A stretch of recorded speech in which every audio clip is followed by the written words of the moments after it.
Assalamualaikum warahmatullahi wabarakatuh. Perkenalkan, nama saya Ardelia Gitarnalda. Saya akan membahas atau mempresentasikan ulang hasil diskusi saya pada mata kuliah Psikologi Islam di semester 3 kali ini. Ya, saya lupa belum memperkenalkan diri.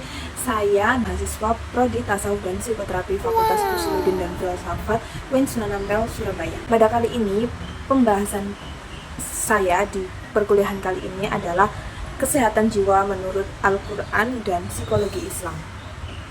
Apa sih kesehatan jiwa menurut perspektif Al-Quran dan psikologi Islam itu?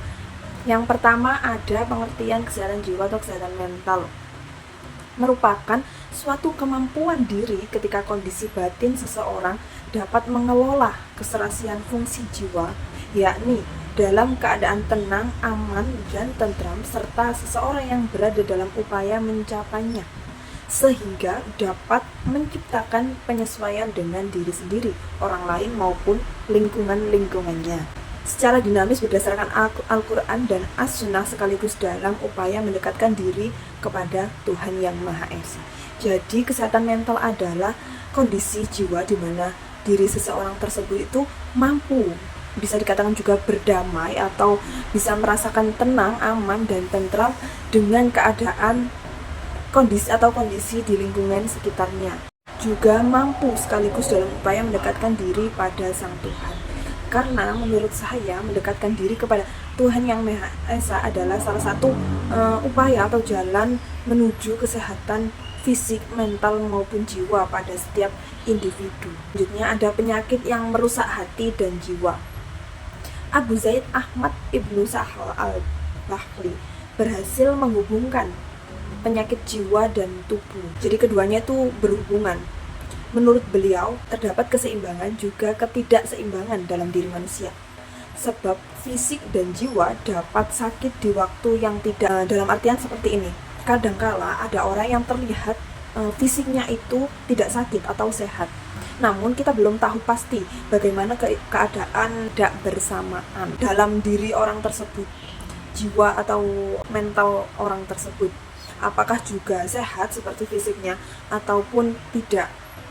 Ketidakseimbangan jiwa dapat menciptakan kemarahan, kegelisahan, kesedihan, dan gejala yang berhubungan dengan jiwa lainnya.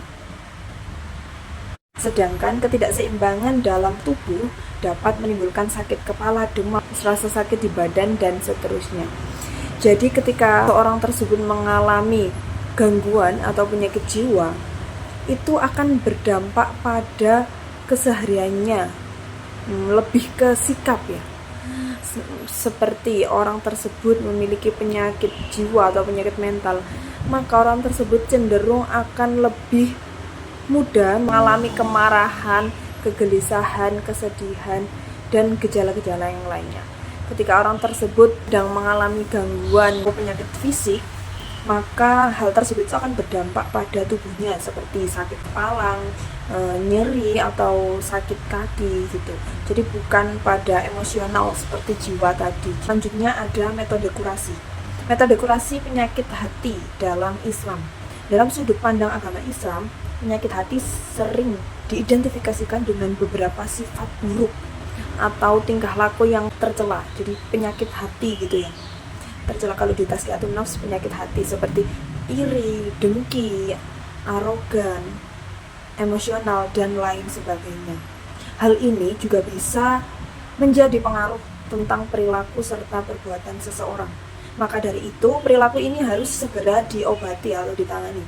Metode kurasi ini sama halnya dengan cara penyembuhan penyakit hati dalam Islam. Hal-hal tersebut itu harus segera ditangani atau diobati karena bisa berdampak atau berpengaruh yang semula hanya merusak jiwa atau mental seseorang, nanti bisa mempengaruhi juga ke fisiknya, ke penyakit fisik ketika tidak segera diobati atau ditangani. Selanjutnya ada beberapa terapi yang bisa dilakukan seseorang untuk itu tadi menghindari penyakit-penyakit yang ada dalam hati atau dalam mental. Ada 5 terapi, diantaranya yang pertama terapi zikir. Zikir ini sangat mudah dilakukan untuk semua orang, pasti bisa, meskipun pada posisi apapun orang tersebut melakukan kegiatan apapun, insya Allah bisa diimbangi atau diserangi dengan terapi zikir. Berzikir merupakan ajaran dalam agama Islam yang dipraktikkan setiap waktu dan dalam segala kondisi. Ya, zikir sendiri dalam agama Islam ini bisa diterapkan dalam hal apapun, seperti yang kita sholat atau membaca doa apapun, pasti ada kalimat-kalimat thayyibahnya yang bisa dibilang juga termasuk berzikir. Zikir ini kan sangat mudah, terapi ini bisa dilakukan ketika kita menyapu, berjalan di kendaraan, dan lain sebagainya. Yang kedua, terapi Qur'ani. Bacaan ayat-ayat tertentu akan berpengaruh terhadap penyakit tertentu dan menyembuhkannya atas izin Allah. Sebenarnya tanpa kita ketahui, dalam Al-Quran itu terdapat asyifa, ini penyembuh. Satu nama lain Al-Quran juga kan asyifa, yakni penyembuh. Jadi Al-Quran ini juga bisa dikatakan sebagai obat penyembuh bagi setiap penyakit di ayat-ayatnya. 3. Ada terapi sholat. Sholat selain menjadi kewajiban dapat dijadikan untuk sebagai sebuah terapi. Kalau di pelajaran saya Tazkiyatun Nafs sendiri itu, setiap gerakan pada sholat itu mengandung terapi-terapi tertentu, jadi bisa menyehatkan organ-organ tubuh tertentu. Yang keempat, ada terapi puasa. Puasa menjadi salah satu terapi penyakit hati. Puasa juga sebagai bentuk latihan untuk mengendalikan hawa nafsu. Bisa dikatakan terapi, kenapa? Karena puasa itu merupakan salah satu kegiatan menahan diri dari segala nafsu. Jadi ketika kita menahan nafsu marah, nafsu makan, nafsu emosi, juga bisa disebut sebagai terapi penyakit jiwa. Yang kelima, ada terapi doa. Doa menyebabkan seseorang dengan gangguan mental selalu mengingat dan berserah diri kepada Allah. Doa itu juga menunjukkan bahwasanya manusia ini butuh Tuhan, manusia ini hidup tidak bisa hidup sendiri, tetap membutuhkan Tuhannya sebagai bentuk rasa syukur, rendah diri, atau pasrah tawakal terhadap Tuhan. Selanjutnya ada indikator kesehatan jiwa dalam perspektif psikologi Islam. Pandangan psikologi Islam tentang kesehatan jiwa tidak jauh dari pandangan psikologi Barat yang memandang bahwa kesehatan jiwa ditandai dengan terhindarnya orang-orang dari gangguan jiwa, depresi, dan sebagainya. Jadi kesehatan jiwa ini bisa dikatakan orang tersebut memiliki sedang sehat jiwanya itu ketika orang tersebut tidak memiliki gangguan jiwa seperti depresi, anxiety, cemas, dan sebagainya. Jadi menurut pandangan dari psikologi Islam, kesehatan jiwa yang sesungguhnya adalah ketika seseorang itu terhindar dari penyakit-penyakit jiwa atau penyakit-penyakit mental seperti gangguan jiwa, depresi, cemas, takut, dan sebagainya. Untuk slide selanjutnya ini materi terakhir kita, yakni psikoterapi perspektif Islam. Psikoterapi menurut Al-Quran berfokus pada membantu individu memahami dan memperbaiki hubungan mereka dengan Allah, diri sendiri, dan orang lain, sehingga mereka dapat menemukan ketenangan dalam keimanan dan kedekatan spiritual kepada Tuhan Yang Maha Esa. Pendekatan psikoterapi berdasarkan Al-Quran juga melibatkan akhlak dan tazkiyatun nafs, yakni penyucian jiwa, di mana proses terapi mencakup usaha untuk memperbaiki perilaku dan membersihkan hati dari sifat-sifat tercela. Jadi psikoterapi dalam pandangan Islam sendiri ini tuh berfokus pada mengobati atau membantu individu ini keluar dari masalahnya, memperbaiki hubungan mereka, masalah-masalah baik, teruskan hubungan dengan Tuhan, atau memperbaiki hubungan dengan diri sendiri dan orang lain.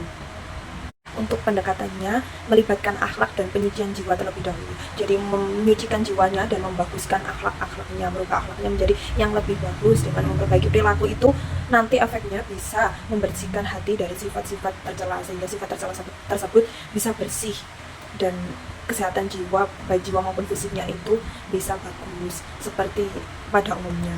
Baik, terima kasih. Kita sudah sampai di penghujung materi pada kesempatan kali ini. Kurang lebihnya saya, Adela Gitarnalda, mengucapkan banyak-banyak terima kasih kepada dosen saya yang memberikan tugas, dan saya juga mengucapkan beribu-ribu maaf atas kesalahan atau kurangnya pada penyampaian saya di kesempatan kali ini. Baik, saya akhiri video ini. Terima kasih sudah menonton. Wassalamualaikum warahmatullahi wabarakatuh.